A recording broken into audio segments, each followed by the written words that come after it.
Adam and Eve in the Gardena perfect home, yeah, long, long time ago before there were houses, schools, or even bedtime stories. God made a beautiful world. He filled it with tall trees that swayed in the wind, bright flowers that smelled sweet, and rivers that sparkled in the sunlight.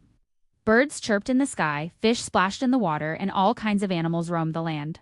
Everything was perfect, but something was missing. God wanted someone special to take care of his wonderful world.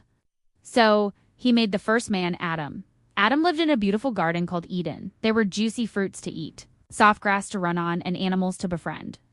Adam had everything he needed, but God saw that something was still missing. "It is not good for Adam to be alone," God said. "I will make someone to be his perfect helper." So, God made Adam fall into a deep, deep sleep. While Adam was sleeping, God took one of his ribs and carefully created a woman. When Adam woke up, he saw her and smiled. "She is perfect," Adam said with joy. Her name was Eve, and she was the perfect companion for Adam. Together, Adam and Eve took care of the garden and walked with God every day. They were happy, and everything was just the way it was meant to be. The one row lined the middle of the garden stood a very special tree. God told Adam and Eve, "You may eat from any tree in the garden, but do not eat from this one. If you do, you will surely die." It was a simple rule, and God gave it to them because he loved them and wanted to protect them.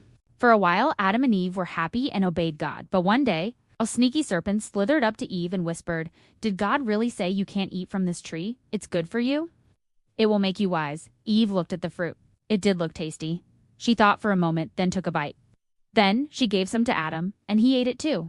The moment they did, they realized they had made a big mistake. They felt different, sad, and afraid. God came to see them. They hid. But God knew what had happened. "Have you eaten from the tree I told you not to eat from?" he asked. Adam pointed at Eve. "She gave it to me." He said. Eve pointed at the serpent. "The serpent tricked me," said. But they had both made a choice, and now there was a consequence. The punishment. God looked at the serpent and said, "Because you have done this, you will crawl on your belly forever. And there will always be struggle between you and people." Then he turned to Eve. "Because you disobeyed. Having children will be painful, and life will not be as easy as it was before." Then he spoke to Adam. "Because you ate the fruit, the ground will be hard to work, and you will have to struggle to grow food. One day, you will return to the dust from which you were made." God still loved them, but they could no longer stay in the perfect garden. With sadness, God sent Adam and Eve out of Eden. He placed angels with flaming swords at the entrance to guard it so they could not return. Life outside the garden was difficult. Adam had to work hard to grow food, and Eve felt the pain of their choice.